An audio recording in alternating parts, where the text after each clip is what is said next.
Salutations, my children! Since every year now we'll be checking in on Marvel's classic horror characters, naturally we should start this year's with the best one. The Living Mummy.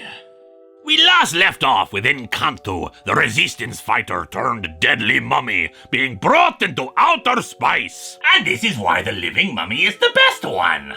4 powerful beings representing elemental forces wanted to return to Earth and conquer it, needing Encanto to return ahead of them to obtain a ruby scarab. The power of that scarab could restore Encanto's decayed flesh, make him a living person instead of a mummy, but he rejected them, not wanting to subjugate humanity under more tyrants. Still, they had their own unique powers at play, and thus Zephyr, the green-skinned elemental lady of the air, cast some kind of spell over him that took control of his mind. He has now been sent back to Egypt to retrieve the scarab, now in the possession of a scientist named Professor Abdol. Once there, he attacks a guard, the elementals ordering him to kill him. But Encanto resists, refusing to take a life needlessly, and instead just knocks them down while he enters the tomb. Ah, my children, but you see, lest we forget, these classic monsters are not just here for their own sake.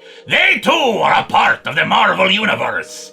And as such, Encanto gets to fight a supervillain! Appropriately, Professor Abdol actually calls himself the Living Pharaoh. He is a mutant, born with extraordinary powers, and had previously fought the X-Men. During that encounter, he lost his powers, but the Red Scarab has restored some of that power, and he refuses to give it up. He dispatches his guards to attack the mummy, thinking him merely an intruder that insults the history of Egypt. The fight is of course one-sided.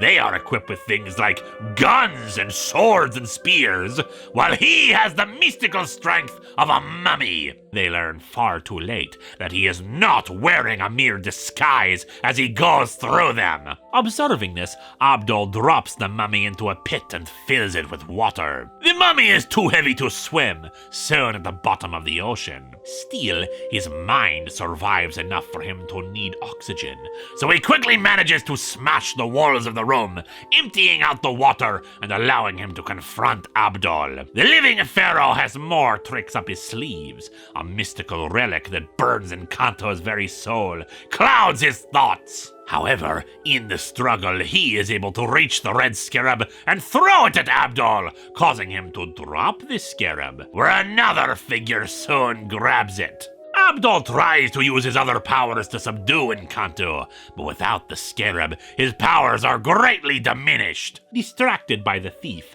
Abdol briefly turns his attention away from the mummy, who is able to attack him from behind. Abdol tries to unleash the power of cosmic rays on the undead creature, but as the scarab gets farther away from him, his power fades, and he becomes normal and human again, to his dismay. Encanto does not really care about this pathetic little man and sets out in pursuit of the thief. And overhead, Dr. Scarab and his assistants Ron and Janice are flying into Egypt, ready to start their own pursuit of Encanto, thanks to the Doctor's psychic link to him. Already, the Living Mummy was becoming an integral part of the Marvel Universe if he was taking on supervillains himself.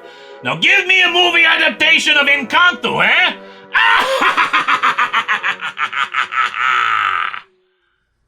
Good morning, team. Can everybody hear me? I said, can everybody hear me? Repeat. Can anybody hear me? Please respond. Can anybody hear me?